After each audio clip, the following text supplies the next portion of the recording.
চট্টগ্রাম, রাজশাহী, বরিশাল সহ বিভিন্ন সিটিতে মশার উপদ্রবে অতিষ্ঠ নগরবাসী। অসুস্থ, বয়স্ক এবং শিশুদের জন্য দিনের বেলায়ও টাঙাতে হচ্ছে মশারি।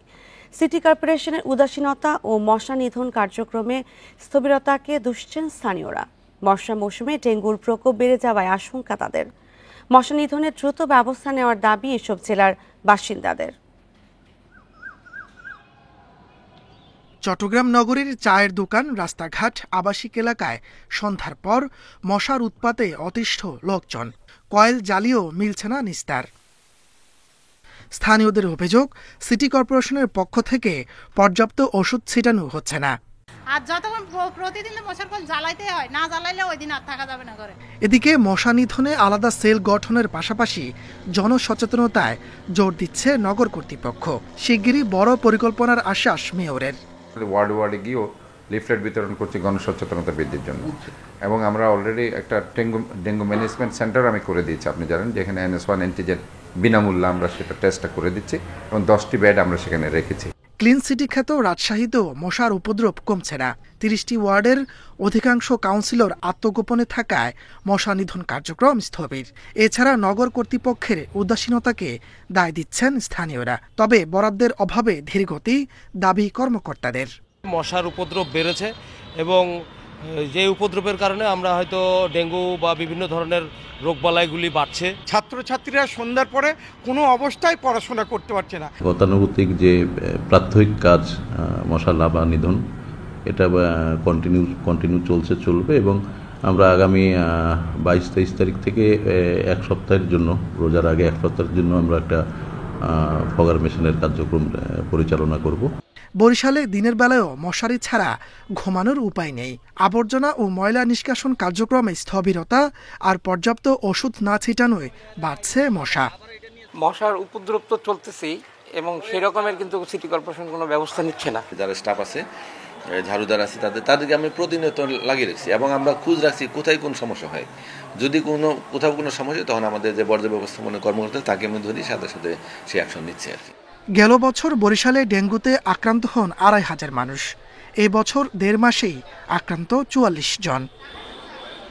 তাপস সরকার, ইন্ডিপেন্ডেন্ট নিউজ। আর এই নিয়ে আরো জানাতে বরিশাল থেকে যুক্ত হচ্ছেন সহকর্মী আলামিন। বরিশালে তো মশার উপদ্রব অনেক, এবং এই বিষয়ে কর্তৃপক্ষ কি ব্যবস্থা নিচ্ছে?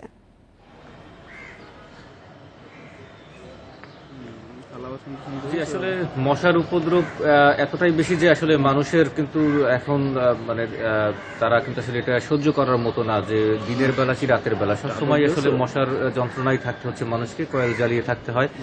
সেক্ষেত্রে সিটি কর্পোরেশন থেকে যেটি বলা হচ্ছে যে তারা ফগার মেশিন এবং হ্যান্ড স্প্রে যেগুলো রয়েছে সেগুলো দিয়ে প্রতিনিয়ত তারা বিভিন্ন ওয়ার্ডে স্প্রে করছেন। তবে তারা যে স্প্রে করছেন, সেই স্প্রে করার পর মানুষের যেটি অভিযোগ হচ্ছে যে আসলে ড্রেনে যে মশা থাকে বা বাইরে যে মশাগুলো থাকে সেগুলো ঘরে প্রবেশ করে এবং সম্ভব হচ্ছে না, যার ফলে কিন্তু আসলে মানুষ কিন্তু অসুস্থ হয়ে উঠেছে এই মশার যন্ত্রণায়। তবে সিটি কর্পোরেশন বলছে যে তারা যে ওষুধগুলো ছিটাচ্ছে সেই ওষুধে কিন্তু আসলে মশা নিধন হচ্ছে, এবং সিটি কর্পোরেশনের 4 জন চিকিৎসক রয়েছেন যারা মাঠ পর্যায়ে কাজ করছেন, এবং তারা কিন্তু এগুলোকে বলছেন যে আসলে 90% মশা নিধন হচ্ছে, এটাই তাদের দাবি। তবে নগরবাসীর মশা নিধন হচ্ছে এটাই তাদের দাবি। তবে নগরবাসীর যেটি অভিযোগ, তারা যেটি বলছেন যে আসলে মশার ওষুধ যখন ছিটিয়ে যায় তখন ধোয়া হয়, এরপরে কিন্তু আসলে মশাগুলো না মরে তেলাপোকা বা অন্যান্য যে পোকামাকড়গুলো রয়েছে সেগুলো ঠিকই মারা যায়, কিন্তু মশা কিন্তু আসলে নিধন হচ্ছে না। তাদের যেটি দাবি হচ্ছে যে এই মশা নিধনের জন্য যে প্রয়োজনীয় যে পদক্ষেপ সেগুলো তার সিটি কর্পোরেশনকে নিতে হবে।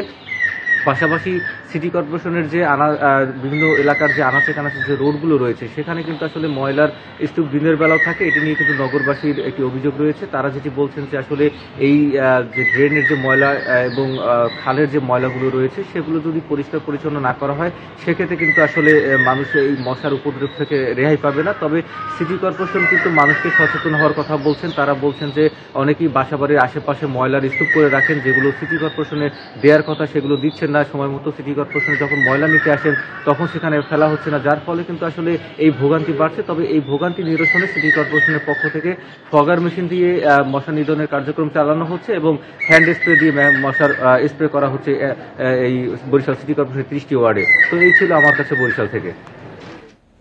বরিশাল থেকে জানাচ্ছিলেন সহকর্মী আল আমিন।